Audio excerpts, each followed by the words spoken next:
Trump यांच्या युद्ध धोरणांवरती ख्रिस्ती धर्मगुरू पोप लिओ यांनी प्रश्नचिन्हच उभं केलंय.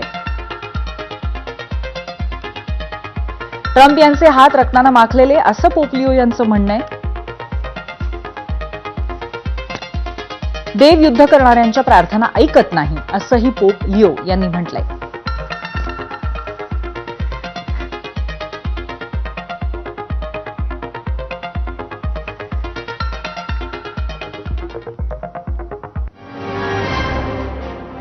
ज्या इस्रायलसोबत अमेरिकेने इराणवरती हल्ले चढवलेत त्या इस्रायलनं सुद्धा अमेरिकेला मोठा धक्का दिलाय.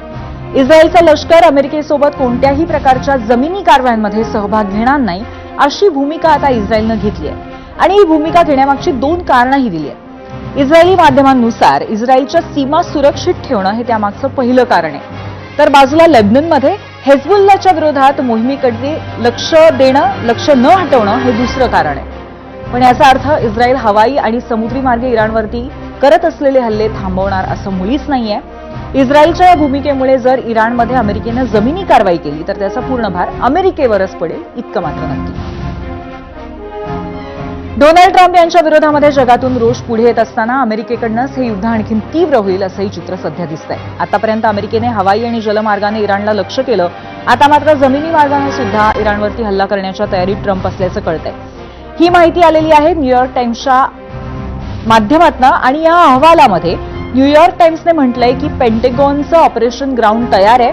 सध्या अमेरिकेचं सैन्य हे आखाती देशांमध्ये तैनात आहे आणि आता अमेरिकी सैनिकांची संख्या 50,000पर्यंत पोहोचली आहे इराणच्या भागात असलेली असा त्यांचा दावा आहे.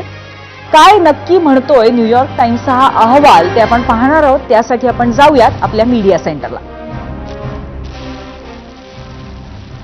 अमेरिका इराणमध्ये जमिनी कारवाई करणार का? ही जमिनीवरील कारवाई 2 महिन्यांपर्यंत चालू शकते असं या अहवालामध्ये म्हटलेलं आहे.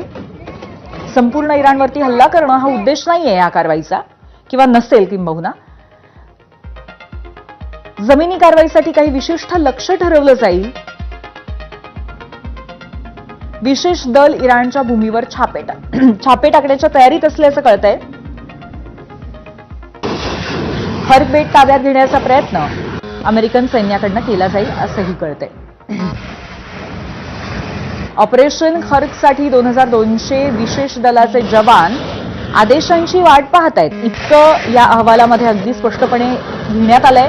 जमिनी कारवाईबाबत अजून अंतिम निर्णय नाही, परंतु तशी शक्यता आहे, तशी तयारी आहे असं सांगण्यात आलंय. खरं तर अमेरिकेच्या ताकदीसमोर इराण हा इवलासा देश. पण युद्ध सुरू झाल्यापासून आपण बघतोय की इराणने इस्रायल आणि अमेरिका एकत्र हल्ला करत असून सुद्धा त्यांना कडवा प्रतिकार केलाय. एकीकडे अमेरिका जमिनी हल्ले चढवणार अशा बातम्या येत आहेत, तेव्हाच इराणनं अमेरिकेला धडकी भरवणारी अशी धमकी दिली आहे. इराणचे सरकारी मुखपत्र मानल्या जाणाऱ्या तेहरान टाइम्सनं आपल्या पहिल्या पानावर वेलकम टू हेल अशा मथळ्याखाली अमेरिकेला उघड आव्हान दिलंय.